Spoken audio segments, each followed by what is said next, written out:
All right, thank you everybody. I will begin the council meeting.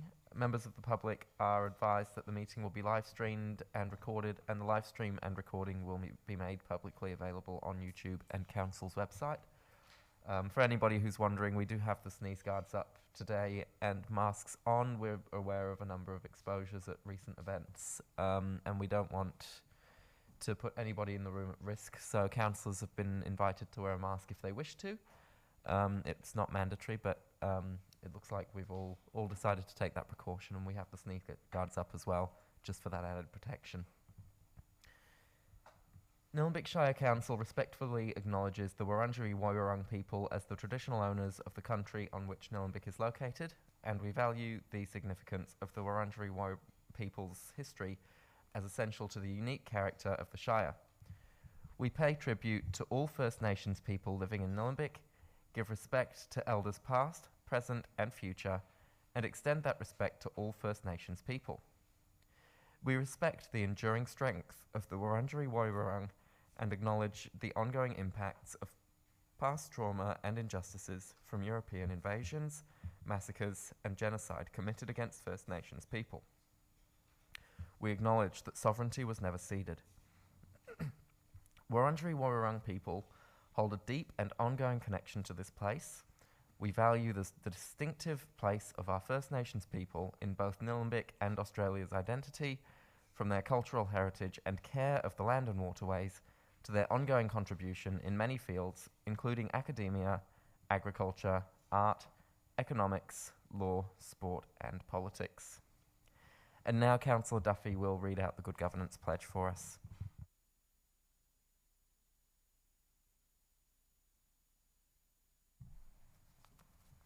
Thank you. As councillors, we are mindful of our civic responsibilities and obligations. We pledge to take them seriously and to carry them out with diligence and integrity. We know the decisions we take will affect the people and environment of Nillumbik, now and in the future. We undertake, therefore, to make sound and principled decisions of lasting value in a spirit of fairness and for the good of all. We also pledge to serve the needs and well-being of the community and the environment in an open and honest manner and to the best of our abilities. Thank you, Councillor Duffy. We did invite somebody to read the prayer for us today. Unfortunately, they weren't able to make it. So what I'm going to do now is I'm going to invite councillors, if they wish, to say a prayer to themselves quietly. If you don't wish to say a prayer to yourself, you may, I guess, think to yourself about the importance of the work that we're doing today and make a commitment to do that well. So I'll just give everybody a moment to do that.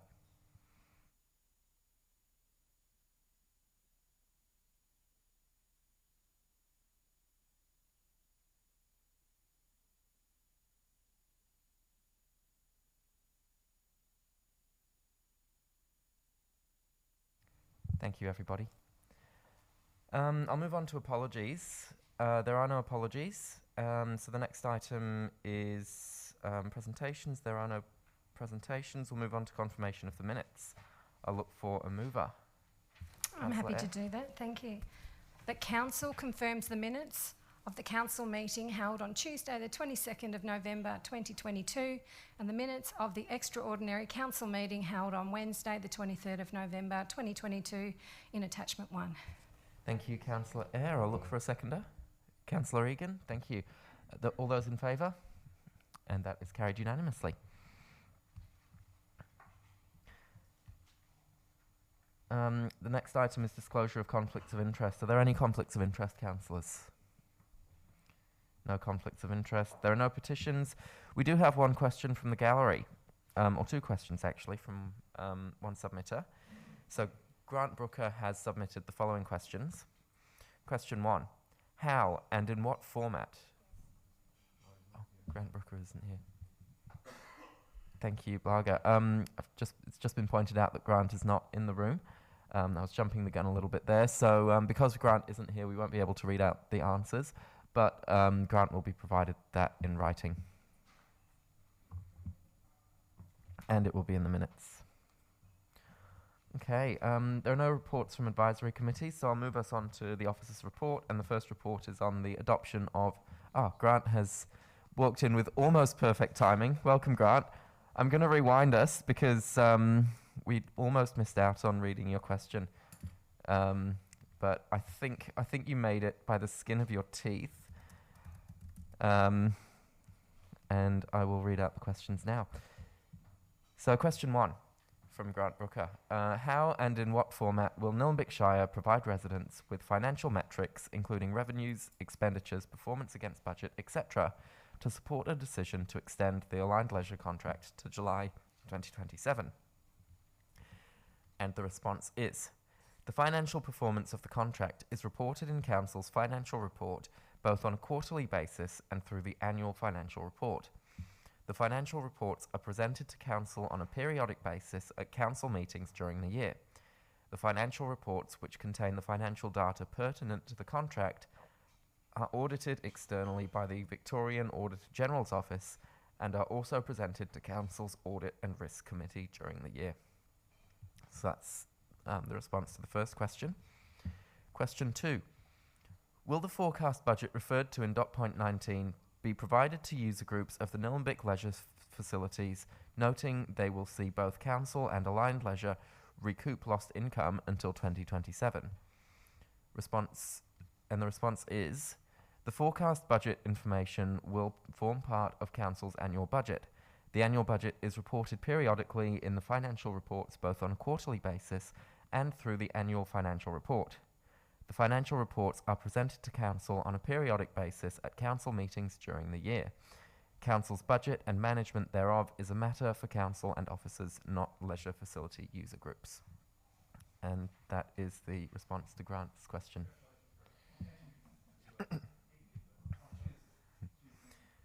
And thank you, Councillor Perkins, for providing Grant with a hard copy of those answers. I hope that is useful. All right, we'll move on to the first officer's report, which is the adoption of the Nillumbik General Local Law, and I will look for a mover. Councillor Payne. Yes, I am happy to move the recommendation that Council, having completed the statutory process under Division 3 of Part 3 of the Local Government Act 2020 for the making of the proposed Nillumbik General Local Law 1 as per Attachment 1, B, obtained a certificate from a suitably qualified lawyer stating that, in their opinion, the proposed local law is consistent with the local law requirements set out in S72, Section 72 of the Local Government Act 2020, as per Attachment 4, and C, undertaking community engagement in accordance with Council's community engagement policy, and having considered all submissions that were received, 1, adopts the Nillumbik General Local Law 1 subject to the following amendment to the Clause 4 to read, this local law comes into operation on the 22nd of December 2022. 2, makes the Nillumbik General Local Law 1 to commence on the 22nd of December 2022. 3, authorises the Chief Executive Officer to publish the Nillumbik General Local Law 1 in the Victorian Government Gazette and on Council's website, stating the title, objectives and effect of the local law, and that a copy of the local law is available for inspection at the Council's offices and on the Council's website in accordance with the requirements outlined in Sections 74.4 and 74.5 of the Local Government Act 2020. 4, revokes the following local laws on the 22nd of December 2020. A, Amenity Local Law 2013. B, Meeting Procedure Local Law 2017. C, Prohibition of Fireworks Local Law 2019. And D, Infrastructure Assets Local Law 2013. 5, adopts the Procedure and Protocol Manual as per Attachment 2 and makes the document publicly available on Council's website subject to the following amendments to the Procedure and Protocol Manual. A, Clause 30, page 29 under permit conditions, replace the first sentence with the following. If the land is within a special use zone Schedule 1 and Schedule 2, as defined in the Nillumbik Planning Scheme, no permit will be issued unless the provisions of Clause 66 have been met. B, Clause 52, page 53 under who requires a permit, the sentence to read as follows. 30 days from the date of commencement of Nillumbik General Local Law 1, persons wishing to remove, destroy, kill, damage or interfere with any substantial tree on private land. C, Clause 66, page 72 under exemption, the sentence to read as follows. Property owners will have 3 months from the date of commencement of Nillumbik General Local Law 1 to provide proof of animal ownership and or registration of animal. D, Clause 57, page 46 under criteria for consideration, the sentence should read as follows. Recreational vehicles are not permitted in the area covered by Schedule 2 in the Special Use Zone as identified by the Nillumbik Planning Scheme, for example, Bend of Islands. 6, notes the community impact statement as per attachment 3 and makes the document publicly available on Council's website. 7, authorises the Director, Planning and Community Safety to make any further minor changes to the procedure and protocol manual and community impact statement that may be necessary and are inconsequential in nature. 8, thanks all the submitters of the Nillumbik General Local Law 1 project and advises them of the resolution of Council. Oh, 2 more. 9, requests officers to undertake targeted consultation with all owners and occupiers in the Bend of Islands to inform them of the resolution of Council, providing them details of Council General Local Law 1, Part 10 Bend of Islands, and all requirements as outlined in the Nillumbik Procedure and Protocol Manual relevant to the Bend of Islands local law. And 10, notes the compliance policy as per attachment 5. Thank you, Councillor Payne. I think that's it. That was a mouthful. I'll look for a seconder. Councillor Duffy. Councillor Payne. Thank you. Yes, this local law project has been going on for a number of years and is a large body of work, and I want to thank particularly Heath Gillett and team, Rosa Zazoulis, of course, as Director of Planning and Community Safety, and all the council officers who've gone into the work of preparing this large body of work. It brings Nillumbik Council up to line with our local laws, and of course it does reflect changes in both the demography and the values of the council, the things that we find important.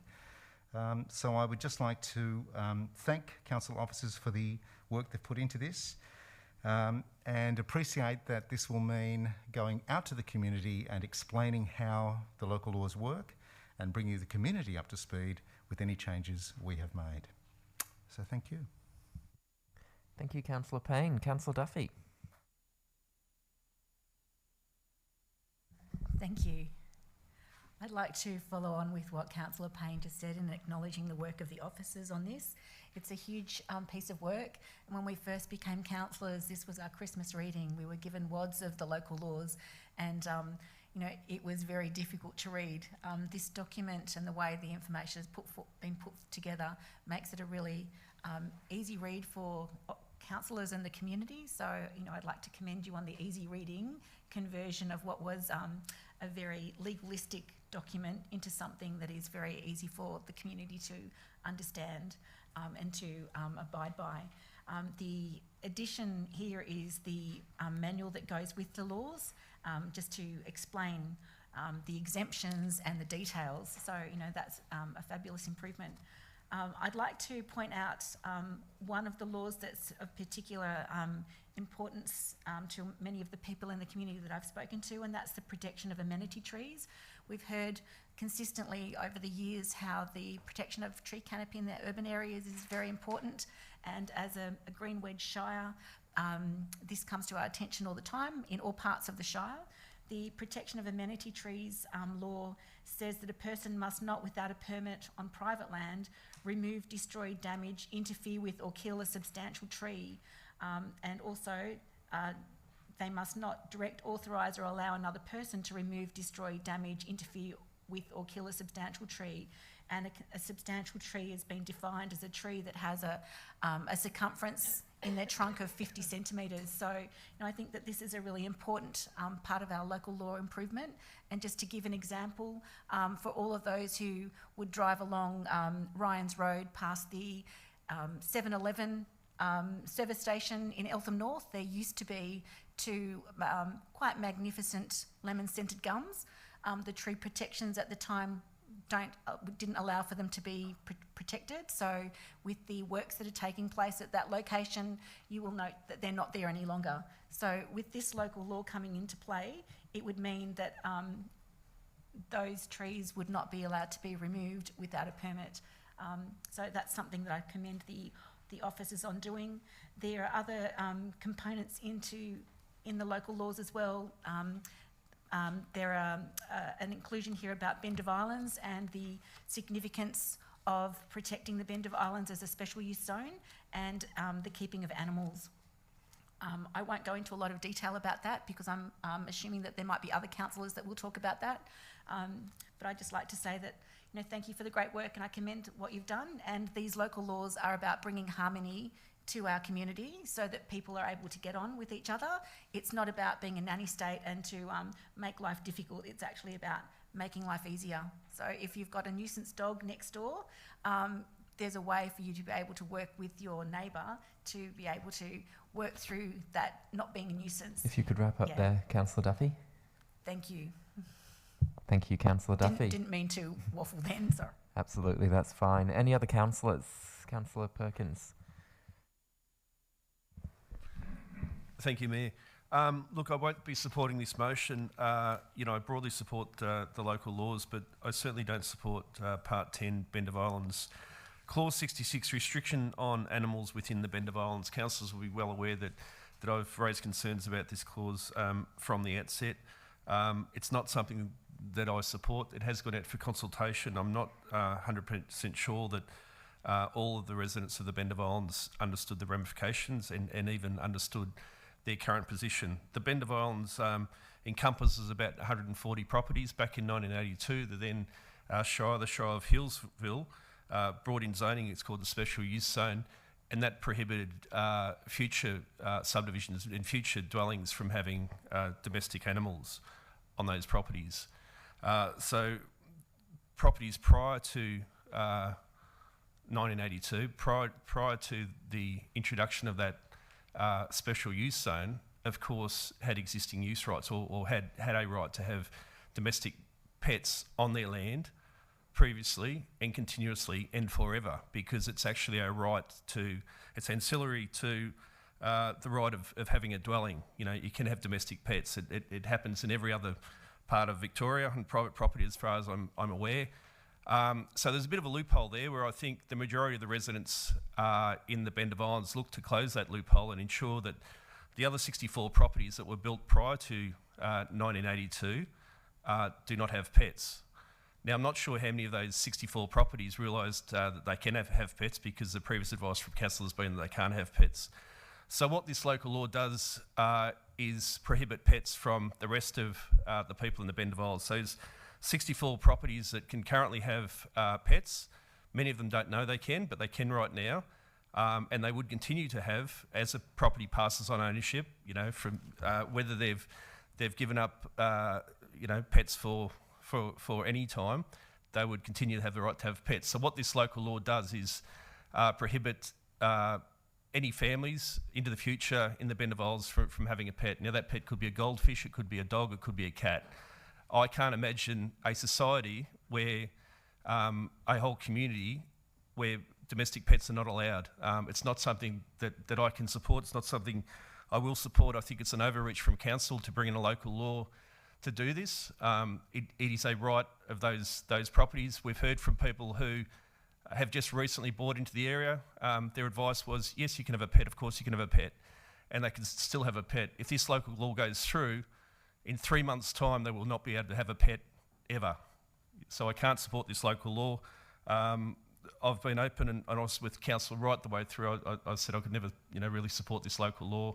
I understand that there have been compromises made in terms of the 3 months, but I'm still in a position where I can't support this. Thank you. Thank you, Councillor Perkins. Any other councillors? Councillor Eyre? Thanks, Mayor.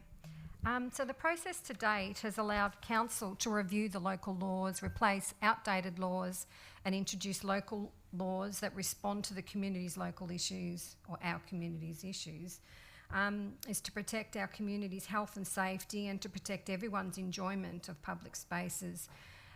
This has been the biggest review and engaged with community groups, stakeholders, authorities, agencies and the broader community utilising virtual, in-person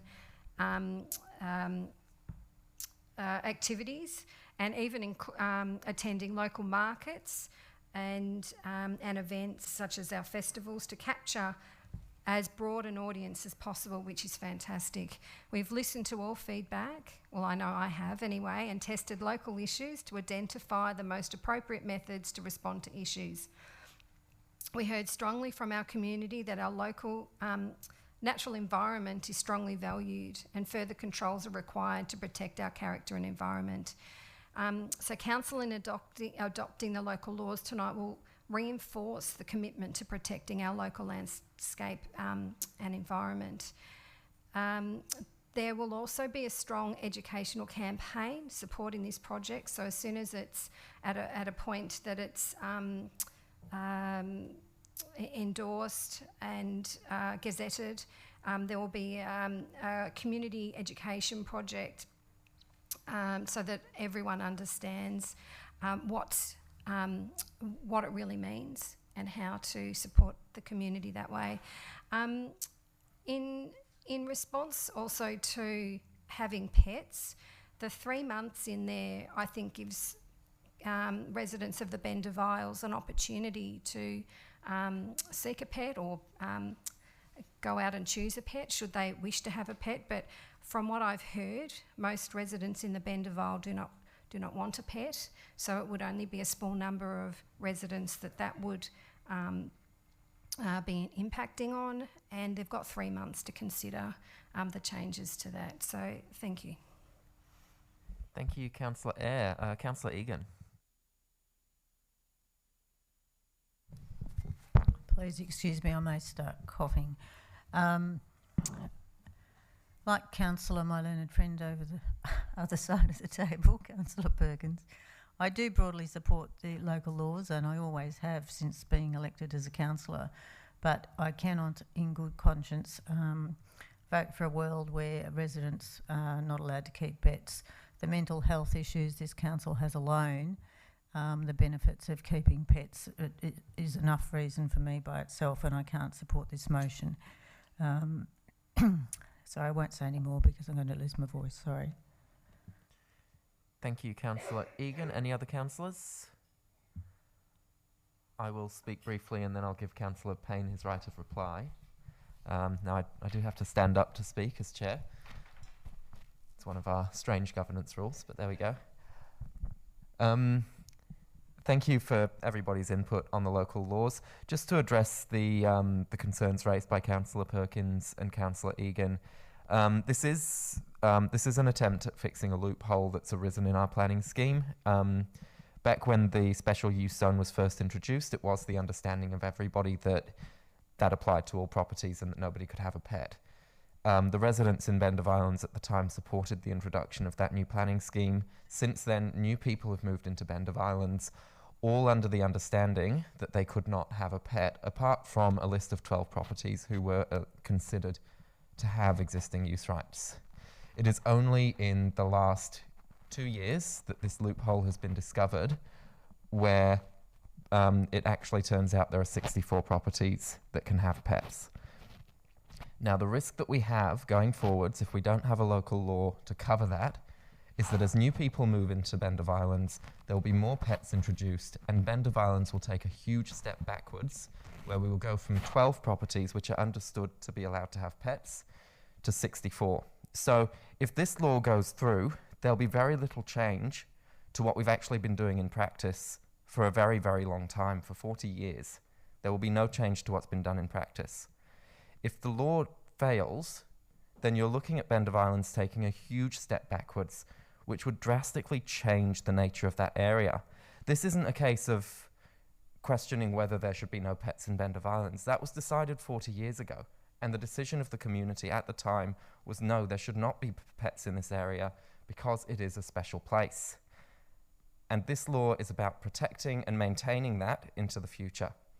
So that's what the law is about. And also just to remind councillors that there is a significant risk if this law were to be amended.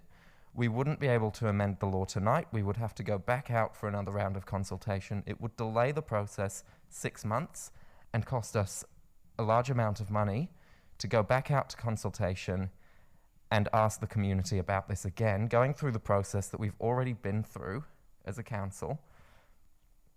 And this law has been supported by council and 80% of the Bend of Islands community the whole way through. Why would we want to go back out for another round of consultation when this law has had such high support from the Bend of Islands community? That is what Councillor Perkins' alternate motion would do, that he has flagged. It would force us to go out for another round of consultation, spend more money on this, and delay the local laws another 6 months. And I don't think that's something any of us want to do. Thank you. So I'll resume my seat and I'll hand over to Councillor Payne for a right of reply. Really, I'm just reinforcing most of the points that you've just made, Mayor Ramcharan. Councillor Perkins suggested this would affect the whole community. It does not. Councillor Egan suggested the entire world. It does not. This is a small section of our community and it affects a small number of families. It fixes an anomaly in the law and brings that community into line, and that's all we're seeking to do. Thank you, Councillor Payne. I'll put that to the vote. Those in favour? And those against? And that is carried. Division. Those in favour? That is Councillor Eyre, Councillor Payne, Councillor Ramcharan, Councillor Duffy. Those against? Councillor Perkins, Councillor Egan, Councillor Stockman. And that is carried. I'll move us on to the Nillumbik Customer First Strategy 2023 to 2026. And I will look for a mover. Councillor Eyre. Thank you, Mayor. I'll read it from... That Council adopts the Nillumbik Customer First Strategy 2023 to 2026 in Attachment 1. Thank you, Councillor Eyre. I'll look for a seconder. Councillor Duffy. Councillor Eyre.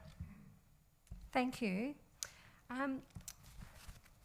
These masks are a bit of a pain when you're trying to speak. This strategy continues on from the completion of Council's 2019 to 2022 strategy.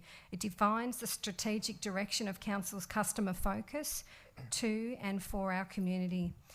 This strategy has been informed by a significant volume of customer data and insights acquired over the past 4 years, and has provided rich information and insight to inform Council's customer experience focus areas for the next 4 years. This strategy focuses on 3 main areas around effective channel choice, data enhancement, as well as complaints and continuous improvement, which are all really important. This strategy also continues the embedding of Council's 4 customer commitments, which are empathetic. We listen to our customers, which we say customers, but it is our community, understands their needs and concerns, and we put ourselves in their shoes. Consistent. Our customers are provided with accurate information and consistent experience across Council and all its customer channels by knowledgeable and supportive staff. Effective. We understand our key customer journeys. We design and deliver our services to deliver quality outcomes and reduce duplication and repetition, which again is also very important. Simple. All customer processes, documentation, information and contact channels are easy to follow, are seamless and require as little time and effort for the customer, again being our community. One of the reasons I ran to be on Council was to make sure that Council's customer service was accessible and relevant. So this strategy also continues Council's vision that all Council services are easy to use, and we will ensure they will be customer focused at all times in an environment where all customers will be treated with care and respect. As such, I support the adoption of this strategy. Thank you. Thank you, Councillor Eyre. Councillor Duffy. Thank you. Putting community at the heart of Council underpins my efforts as a councillor. Our community is made up of people, residents, ratepayers, visitors, community groups, kids. This strategy is called Nillumbik Customer First Strategy, and putting customers first is important. I think the thing for me is that Council is on a journey. We're not always going to get things right, but it's making sure that we attempt to do an excellent job in everything that we endeavour to do. By putting customers first, we're appealing to the people who live in our shire, who pay our rates, who put forward suggestions for improvement. There are many occasions that I've been involved in hearing fabulous reports from the community, but there have also been occasions from individuals where I've heard terrible experiences with Council. So for me, supporting the Customer First strategy is about ensuring that we're trying to continuously improve and to do a better job so that we have less people complaining, and those who are finding themselves in a situation where they are right to complain are treated fairly and appropriately in accordance to the 4 customer commitments that we state that we're going to be doing the business of council through. So just to reiterate what Councillor Eyre mentioned, the 4 customer commitments are empathetic, consistent, effective and simple. And I'd just like to read out in full what they mean so that the community can be assured that this is the effort of councillors and officers in doing our work of council. Empathetic. Council, we listen to our customers, understand their needs and concerns, and we put ourselves in their shoes. I would hope that we do this all the time. Consistent. Our customers are provided with accurate information and consistent experiences across council and all its customer channels by knowledgeable and supportive staff. This is truly something good to aspire to. Effective. We understand our customer journeys. We design and deliver our services to deliver quality outcomes and reduce duplication and repetition. Again, find things to aspire to. And simple, one that I love. All customer processes, documentation, information and contact channels are easy to follow, are seamless and requires little time and effort from the customer. So thank you to the staff that are involved, and thank you to all officers every day who aim to put customers first. I hope that we can have more anecdotes from community members giving stories of where they do feel that rather than the opposite. Thank you, Councillor Duffy. Any other councillors? I'll put that to the vote. Those in favour? And that is carried unanimously. I'll move us on to the Youth Hubs Grant Programme 2022 to 23 application. And I've skipped one. I'll move us on to the Mutual Respect Charter. And I'll look for a mover. Councillor Perkins. Thanks, Mayor Ramcharan. I move that Council Number 1 adopts the Mutual Respect Charter in Attachment 1. And number 2, thanks the City of Stonington for their approval for Council to use and adopt their intellectual property regarding this first of a kind, or second of a kind now, document in the local government sector in Victoria, and it being a suitable fit for purpose document in addressing similar occupational health and safety issues experienced by both councils. Thank you, Councillor Perkins. I'll look for a seconder. Councillor Payne. Happy to second that. Thank you, Councillor Payne. Councillor Perkins. Yeah, thank you. Probably the headline is that Council has a zero tolerance policy in relation to any harm, abuse, aggressive behaviour or threats directed towards Council or its staff. So the City of Stonington have led the way on this, and with their permission, we've used a lot of their work and their intellectual property and followed a similar line. You know, it's upon looking at some of our OH&S data, the reported incidents, it indicates that many of our staff are being abused and harassed, so verbal abuse and physical harassment on many occasions, more often than anyone would like to see. In fact, of all OH&S incidents for the last year, or year and a half, since January of 21, up until September of 22, 1 in 5 incidents have related to harassment or verbal abuse of staff. So where do staff members generally get harassed or abused?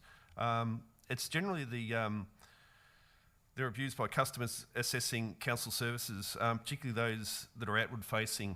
So the council operations centre, the depot, that's where you might come across some abuse or harassment if you're a staff member. Customer service areas, where that's on the phone or at the front desk here or other service areas across the Shire. Our rec and leisure centres, people who are working out in the field, for example, planners, engineers and community safety officers, and the school crossing supervisors tend to cop a fair bit of abuse and harassment.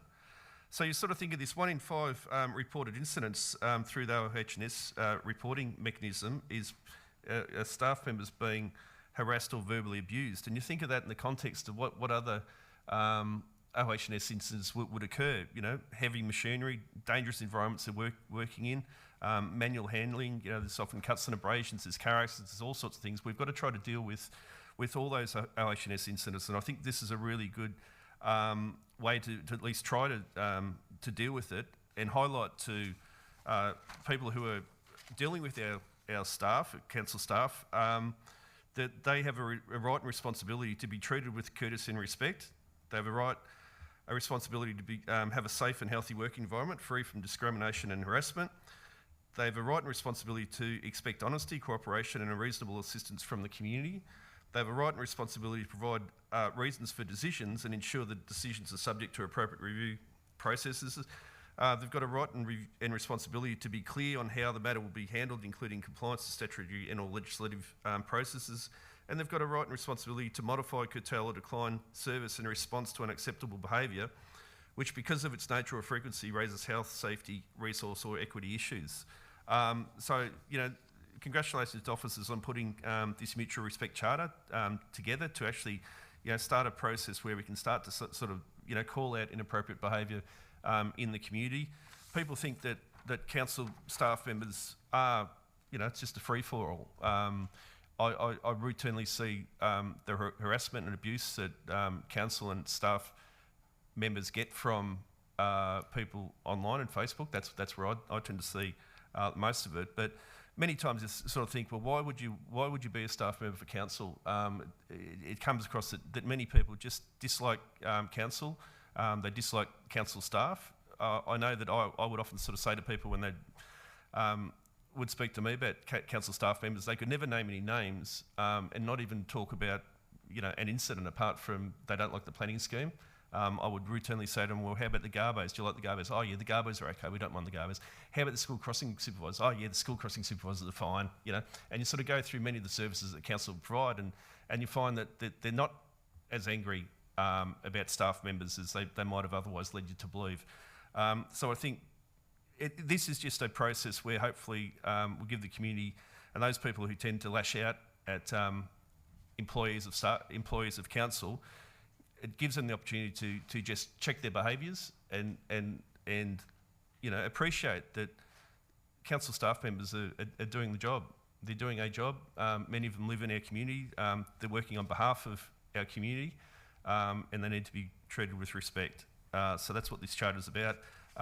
Very, very happy to move the motion. Very happy to also thank the City of Stonington for their good work and allowing us to follow their lead.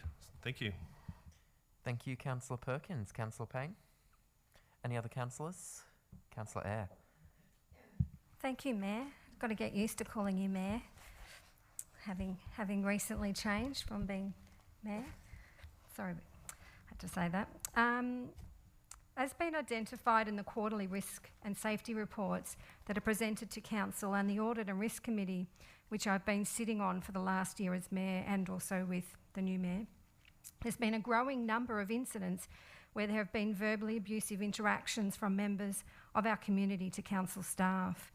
So the Mutual Respect Charter is based on the principle of mutual respect and cooperation between council staff and members of our community and supports council's OH&S obligations of providing safe and respectful workplace for its staff. So this charter is a document that council can use to convey its expectations around interactions between council and our community. Both community and staff awareness is critical to its success. So having been a council officer myself, I've seen firsthand some appalling behaviour aimed at officers and sometimes at myself. Therefore, I understand the need for a safe working environment. And I think everyone would agree we all deserve a safe working environment. Therefore, I fully support the adoption of this charter. Thank you, Councillor Eyre. And to be honest, I still have to get used to calling myself Mayor, so you're not that far behind. Any other councillors? Councillor Duffy. I do agree with the Mutual Respect Charter. I think it's a shame that we need to have one. I think it's important to remind people about acting in a respectful way. And I'd also like to defend the community a little here. I can understand why at times people get upset. You know, if you're faced with a problem that's been going on for 4 years and you're facing it every day outside your kitchen window, there comes a point where you can lose your cool. I've seen people in our community have great restraint in the way some of the issues have been handled that they've been faced with. So I'd like to commend the people in the community who do show mutual respect, because that's the bulk of the community. In looking at this document, I'd also like to ensure that, you know, at some point as a council we're able to look at the way that mutual respect is shown to councillors as well, so that we don't slip through the cracks in ensuring that we are experiencing a safe workplace. Thank you, Councillor Duffy. Any other councillors? I'll put that to the vote. Those in favour? And that is carried unanimously. All right, now I'll move us on to the Youth Hubs Grant Programme 2022 to 23 application, and I'll look for a mover. Councillor Duffy. Thank you. Yes, I'd like to move that Council, firstly, 1, endorses officers to proceed with the submission under the Victorian Government's Youth Hub Grant Program 2022 to 2023 by 5 p.m. the 14th of December 2022. Secondly, if successful, commits to funding the ongoing operational and staffing costs to operate the Youth Hub over at least the next 3 financial years, 2023 to 24, 2024 to 25 and 2025 to 26. And lastly, resolves to contribute additional funds towards the completion of the capital works from the 2023-24 capital expenditure budget for funding if the grant application is successful. So just to read out that motion, it is titled Youth Hubs Grant Program 2022 to 23 application. Thank you, Councillor Duffy. I'll look for a seconder. Councillor Eyre. Councillor Duffy. There's been a lot said about youth over the last 2 years. The Youth Council have been particularly successful in being able to advocate a youth strategy and to articulate the need for a youth hub. This has come with great work from the communities service, the communities team, where they've been working to look at how can youth be supported. So I'd like to acknowledge the work done by all of the people in that team. So a youth hub will be a great place for our youth, and it is just fabulous to have Nillumbik as one of the 10 local government areas that has been put forward to be able to avail this grant, and I hope that we become successful in it because it will help us kickstart having a dedicated space for youth to be able to go, mingle, grow and enjoy living in our shire and be supported in the ways that they have expressed that they need support. Thank you, Councillor Duffy. Councillor Eyre. Thank you, Mayor. So we know we need a dedicated youth space, and we know this through the surveys from our Youth Council and through the Youth Hubs Research and Engagement Report, and we know that through speaking with our community and hearing stories. This opportunity would provide easy access for youth support services for our young people. It can support the youth mental health crisis that we're seeing in Nillumbik and across Australia by creating a fun, supportive and a safe place for our youth to meet. Of course, there's no guarantee that we'll be successful with this grant, but I know from conversations with officers that will put in their best application on behalf of Council. We know the team are passionate, knowledgeable in this field and dedicated to our youth. So I've got all my fingers crossed. We've been provided an opportunity to make this a reality with this grant round, so it's a no-brainer to me. Thank you. Thank you, Councillor Eyre. Any other councillors? I'll put that to the vote. Those in favour? And that is carried unanimously. The next item is the MAV Regional Groupings Review Options Paper, and I'll look for a mover. Councillor Perkins. Thank you, Mayor Emsharan. I move that Council notes that the Mayor wrote to the MAV advising that Council's preference is option 2, Metropolitan North East MNE, which includes Nillumbik, Banyule, Knox, Manningham, Maroondah and Yarra Ranges. Thank you, Councillor Perkins. I'll look for a seconder. Councillor Eyre. Councillor Perkins. Thank you. So the Municipal Association of Victoria, which is the MAV, have recently had some rules changes and a review of the number of board members that represent the 79 councils across Victoria. So up until very recently, there were 13 members of the board, 12 were directors representing 12 regions across Victoria and the president. So the process that they undertook through consultation, there was not consensus, not total agreement, but majority decision to reduce the number of regions from 12 down to 10. So the number of board members would become 11, 10 regional representatives and one president. So what that has triggered, of course, is a boundary realignment of these regions. So this report speaks to that. There was an options paper that were put to every council across Victoria. We were asked to look at the options, one of two options. We were asked to, provide feedback back on or come up with another option of our own. The two options are, given that we opposed the reduction of the board numbers from 13 down to 11, it's fair to say that neither of the two options are great for us, but of the two that were put up, Council believes that the second option would be the one to support. The first option sees Nillumbik grouped with Banyule, Darebin, Hume, Marybeck and Whittlesea. The second option sees us grouped with Banyule, Knox, Manningham, Maroondah and Yarra Ranges. So Council views that the second option would be a better option for us because it provides greater support for our communities. This version of geographic distribution enables MAV Board to better understand the important issues of our council encounters financially, environmentally and economically.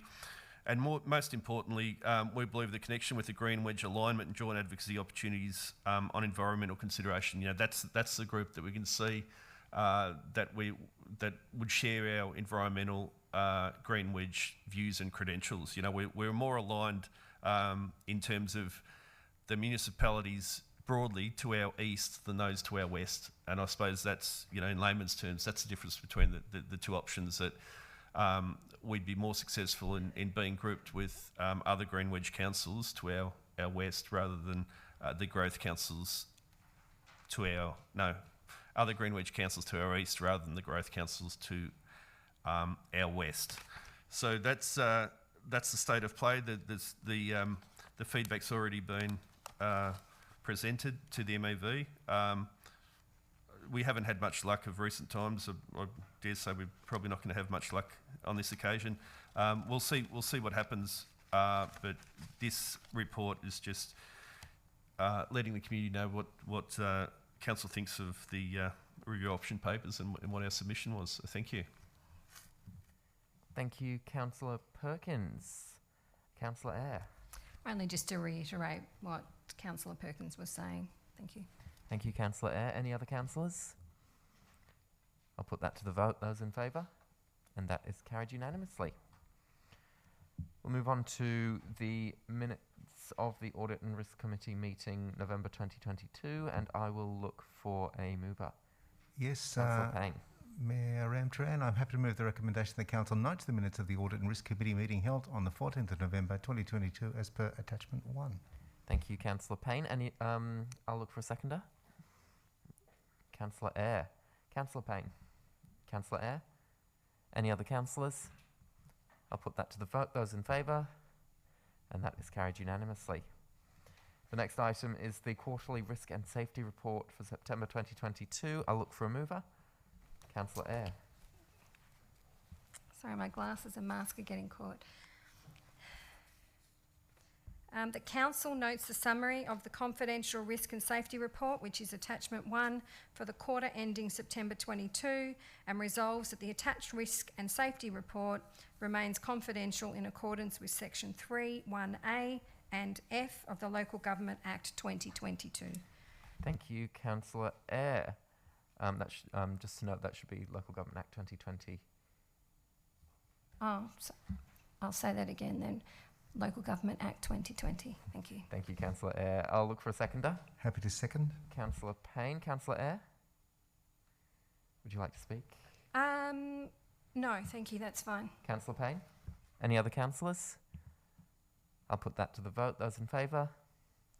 And that is carried unanimously. The next item is the Panton Hill Bushland Reserve System User Group Advisory Committee 2023 to 2025 endorsement, and I'll look for a mover. Councillor Payne. Yes, I am happy to move the recommendation that Council 1 endorses the 6 recommended applicants listed for membership of the Panton Hill Bushland Reserve System User Group Advisory Committee as per Attachment 2. The names are confidential, but once they're passed, we will read them out, I believe. Thank you, Councillor Payne. Was there a second page of that one?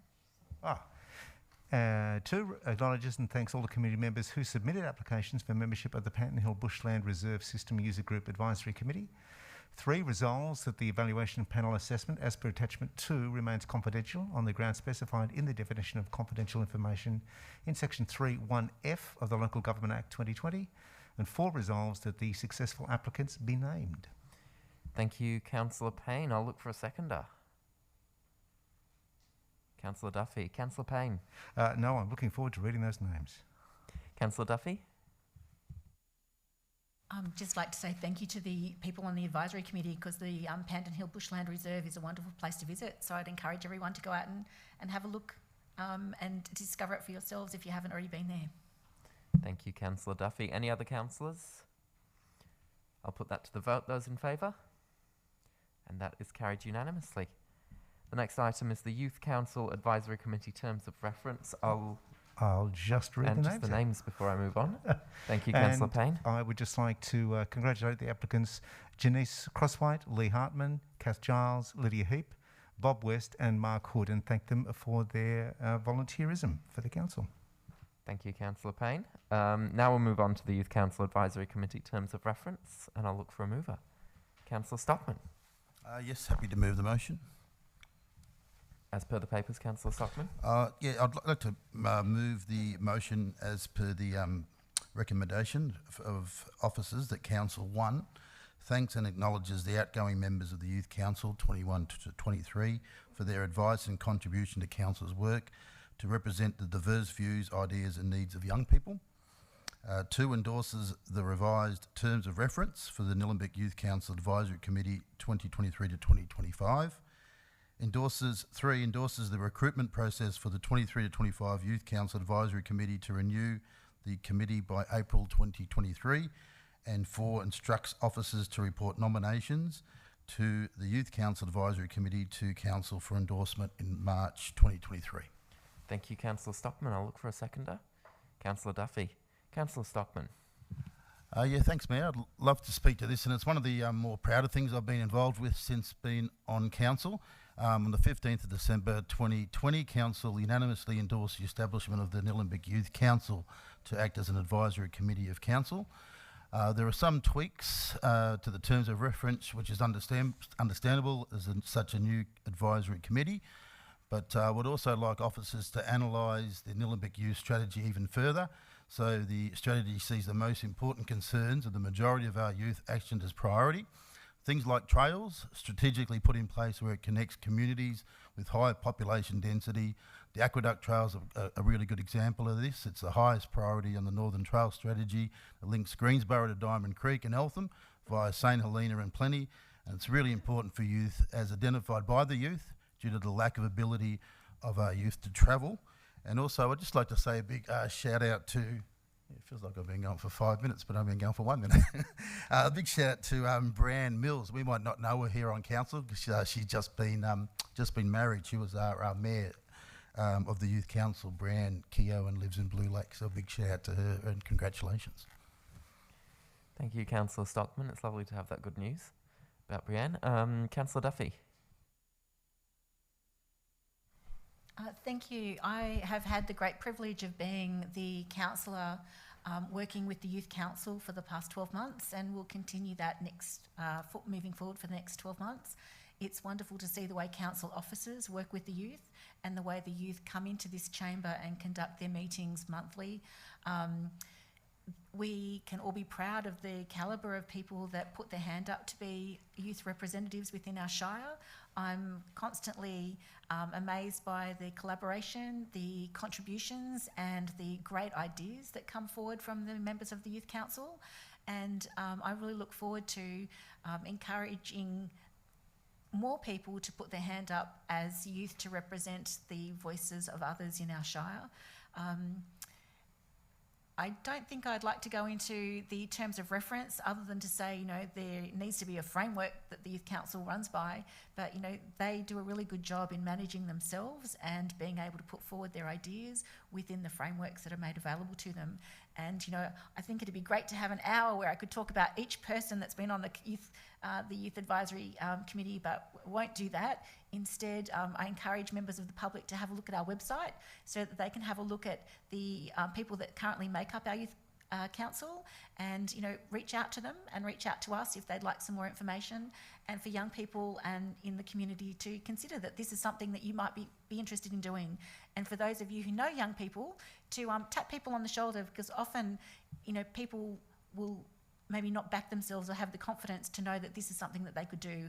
And all of the members of our Youth Council have been fabulous in being able to show that they've got the mettle to be able to do what's needed to stand up for the community, and particularly advocate great outcomes for the youth of this shire. So again, Council did a great thing in introducing the Youth Council at the beginning of our term. So let's see it continue and go onwards and upwards in delivering great outcomes for the community. Thank you. Thank you, Councillor Duffy. Any other councillors? I'll put that to the vote. Those in favour? And that is carried unanimously. The next item is the Living and Learning Nillumbik Neighbourhood House Advisory Committee membership endorsement. And I'll look for a mover. Councillor Payne? Yes, I'm happy to move the motion that Council endorses the 6 recommended applicants listed for the appointment to the 2023-2025 Living and Learning Neighbourhood House Advisory Committee as per attachment 1. And we have a number of applicants. 2, acknowledges and thanks all community members who submitted expressions of interest to the Living and Learning Neighbourhood House Advisory Committee. And 3, resolves that the panel recommendations as per attachment 1 remains confidential on the grounds specified in the definition of confidential information in section 3(1)(f) of the Local Government Act 2020. Thank you, Councillor Payne. I'll look for a seconder.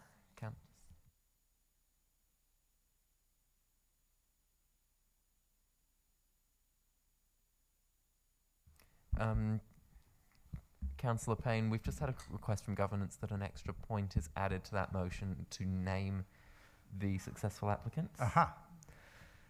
So that would be that point 4, that the successful applicants be named, if you're happy for that to be part of your motion. I am happy for point 4 to be of the notion that the successful applicants be named this very evening.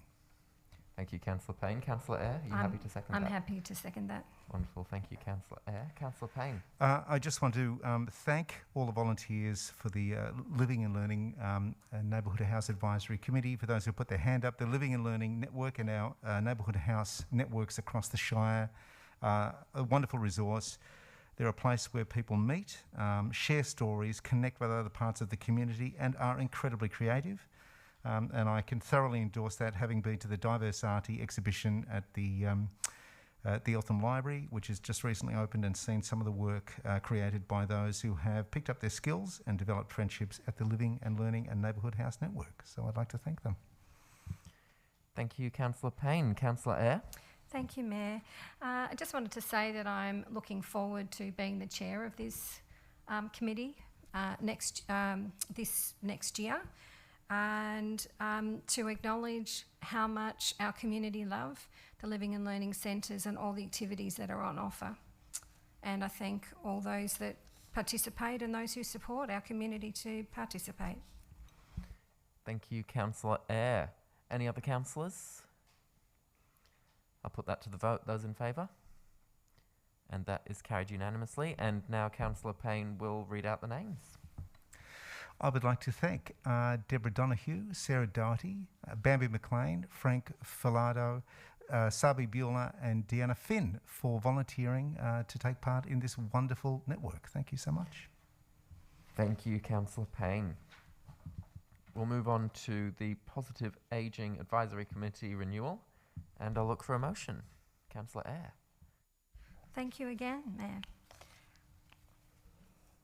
Firstly, I'd just like to thank all our current members for being passionate and dedicated to supporting our community through positive ageing.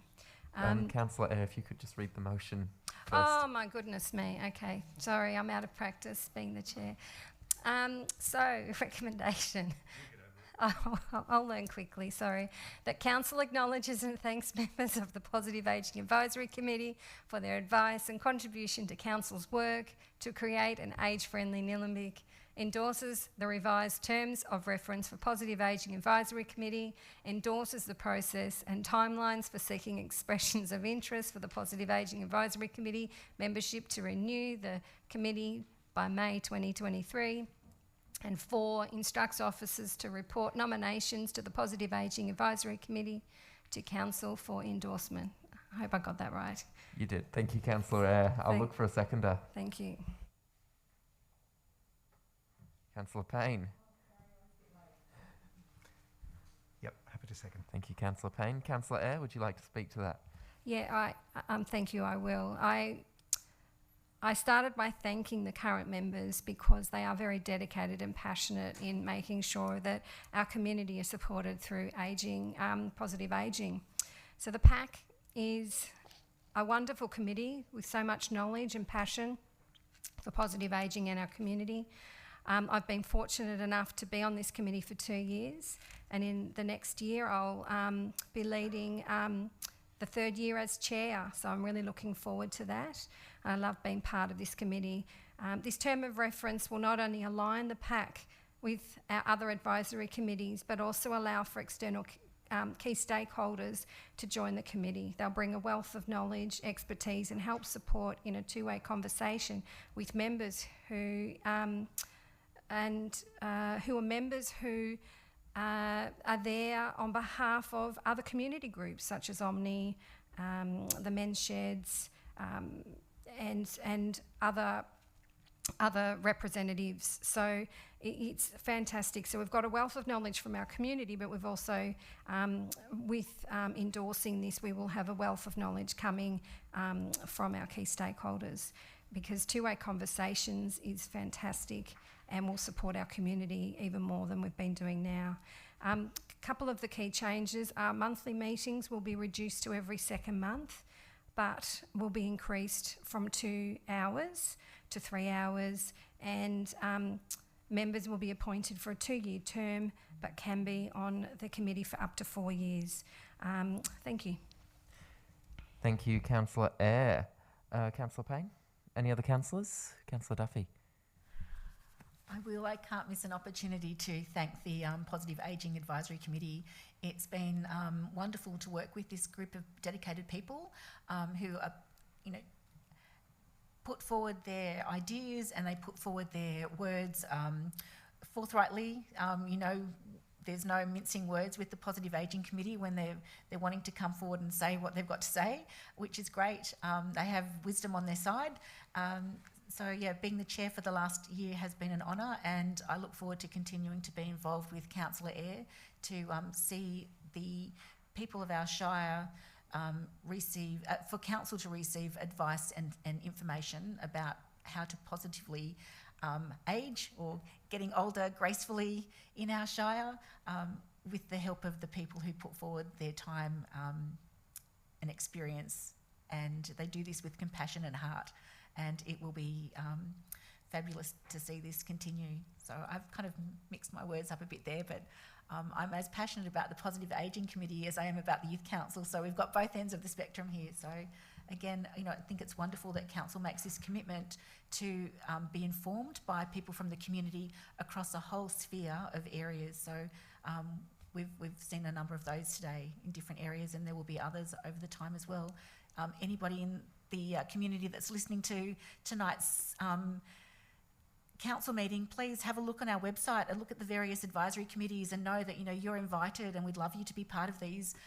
So please put your hand up if there are areas that you'd like to be interested in, or you might not actually want to be on a committee, but you might want to be part of a subcommittee, because there are various work groups that the committees come up with. And for the Positive Ageing Committee, they have been at the forefront of this with having a committee for dementia, to improve the life of people with dementia and their carers, and that has gone on, and we can see the results of that with the memory care cafes that have opened up not just in Hurstbridge but in Diamond Creek and in Eltham. So yeah, people of Nillumbik, here's a shout out to get involved in our advisory committees if you can. Thank you. Thank you, Councillor Duffy. Any other councillors? I'll put that to the vote. Those in favour? And that is carried unanimously. The next item is the leisure facility contract renewal, and I will look for a motion. Councillor Perkins. I'll move that Council approves a first-term extension for Aligned Leisure under contract 1819-110 commencing 1st of July 2023 and ending the 30th of June 2027. Thank you, Councillor Perkins. I'll look for a seconder. Councillor Stockman. Councillor Perkins. So this is the original contract that was commenced the 1st of July 2020 is a 12-year contract and with the possibility of 3 extension periods. So we're extending 4 years, term 2, 4 years. Aligned Leisure run our 5 facilities, the Community Bank Stadium in Diamond Creek, the Diamond Creek Community Centre, the Diamond Creek Outdoor Pool, the Diamond Valley Sports and Fitness Centre and the Eltham Leisure Centre. And they've been doing it really well. Heavily impacted by COVID, and they've managed that really well. They kept their staff on. They were able to open and close as required. Incredibly disruptive. It's true they didn't make as much money as they would have hoped, and that's also impacted council's bottom line there. But we are keen to extend for another 4 years. What can I say about Aligned Leisure? Exemplary service. They've been really, really good. Worked really well with community, worked really well with council and council staff. The only thing they have against them is they're a business unit of the Richmond Football Club. So the Richmond Football Club have had recent troubles in terms of I'm a Geelong supporter and Richmond won a premiership in 2017, 2019 and 2020. Now 2020, after they got this contract, they beat Geelong in the 2020 grand final. They already had the contract, so there wasn't much I could do at that stage. Fortunately, they weren't a contender in 2021, and Geelong came home this year, 2022. So it's been a good result all round. I think we won't see Aligned Leisure taking on Geelong again in the next 4 years. So I'm happy to see them continue their good work with council. Thank you. Thanks for that, Councillor Perkins. Councillor Stockman. Yes, Mayor, I'd just like to concur with Councillor Perkins and say Aligned are a really great organisation, and it sort of works well with our council. We do really work well with them, and it has been some tough times, but the vibrancy's back. I use 4 of those 5 facilities that Councillor Perkins mentioned, and there is a lot of vibrancy back. Thank you, Councillor Stockman. Any other councillors? Councillor Eyre. Very, very quickly. Just to point out that this first contract had significant COVID-related interruptions, and Aligned has proactively worked with Council to remain agile and continue to offer the service in those challenges, and in fact were nominated for some awards for their agility in pivoting during COVID, which was fantastic. I think by continuing with this as well, it means that it provides stability and continuity of service delivery to our community as well.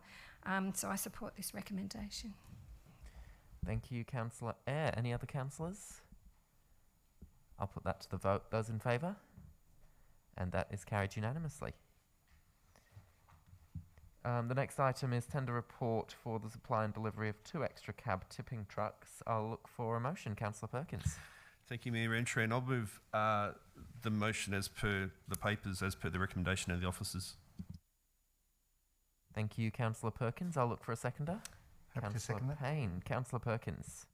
Thank you. Just quickly, this is a tender report in terms of the purchase of 2 replacement tip trucks for council. They're being replaced as part of the planned replacement program. I think the highlight in the public report is really paragraph 8 in terms of the non-conforming tender.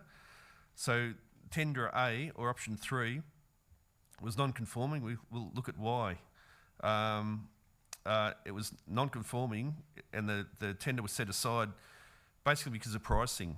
So there was an electric truck option that council looked into, and the cost of an electric truck is more than double the cost of the preferred truck that we went with. So Just think of that more broadly. While we would like to introduce electric vehicles and be a lot more renewable, there's costs associated with it. So until there's some sort of scheme with some decent subsidy or there's a broader market for electric vehicles, particularly in heavy vehicles, it's just out of our price range. So I just wanted to make that aware. We could potentially do a lot of things, but we can't even raise the rates enough to cover the cost of paying twice as much for our heavy fleet than what we would otherwise. So hopefully the prices will come down over time, just like they did with TVs and a lot of electrical equipment.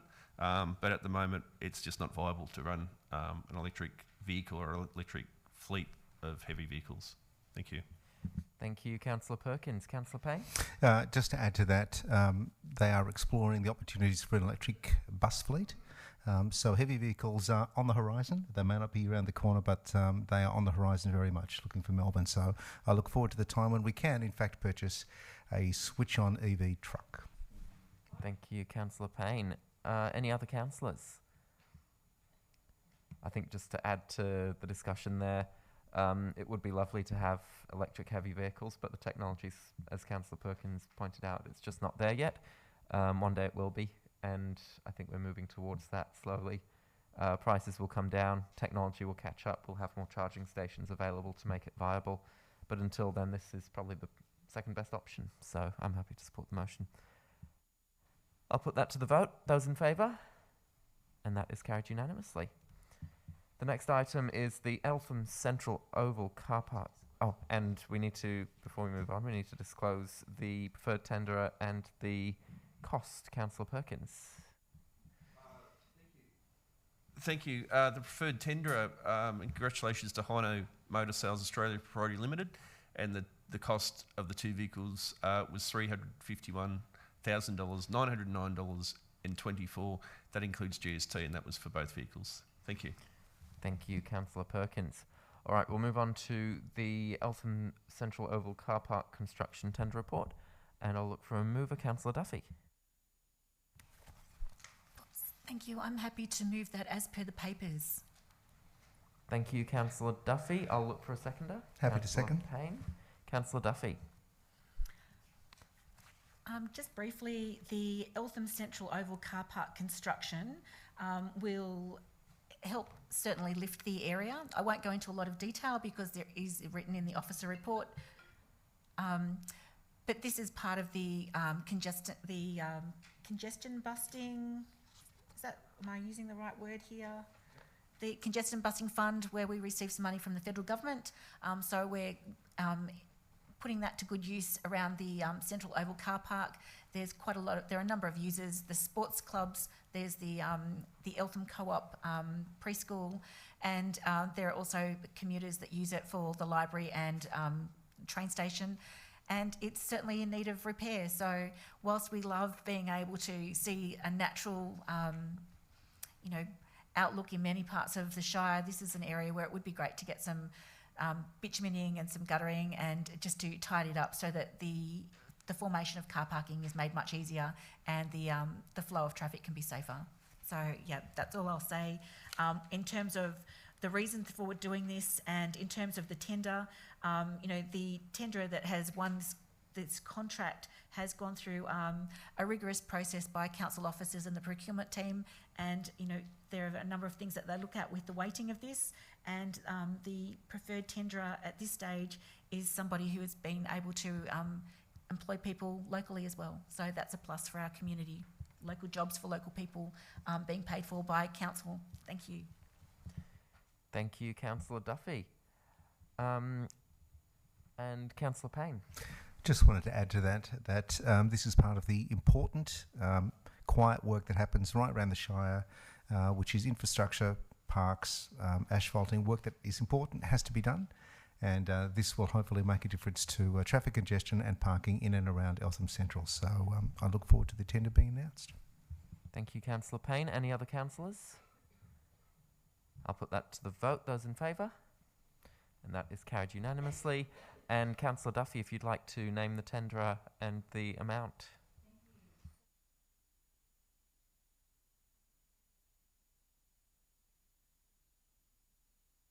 Thank you. Sorry, I didn't have the microphone.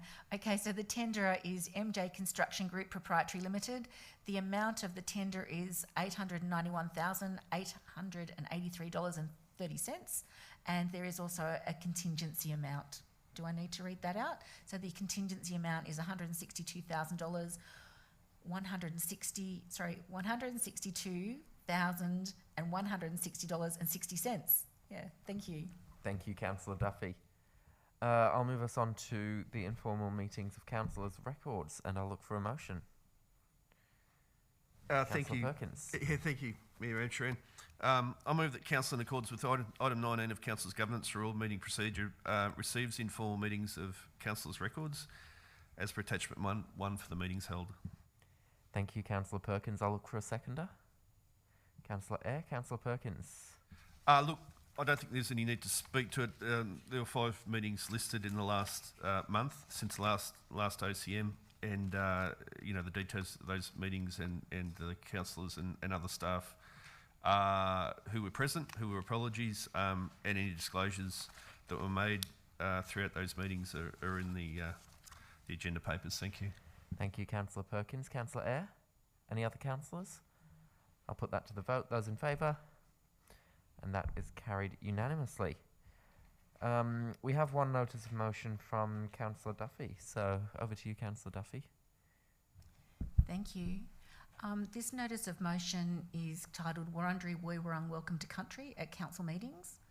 The motion is that Council further demonstrate their commitment to reconciliation and respect for traditional owners, and commits to inviting Wurundjeri Woiwurrung elders to give a welcome to country at the first council meeting of each incoming new council, and at the first council meeting of each new calendar year, or a date closest to the start of each new calendar year, convenient to the Wurundjeri Woiwurrung.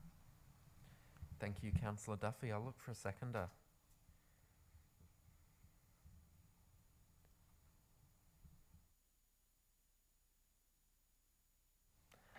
Unfortunately, Councillor Duffy, there is no seconder for that item, and so it does lapse. That's a shame. I will try again another time. Thank you, Councillor Duffy. That brings us to the end of the public business for tonight. There is no supplementary or urgent business. Are there any delegate reports from councillors? No delegate reports. We do, however, have a confidential report, so I'll look for somebody to move a motion for us to go into confidential. Happy to move the motion that we move into confidential meeting. Moved Councillor Payne, seconded Councillor Egan. All those in favour? And that is carried unanimously. Thank you to everybody in the gallery for attending.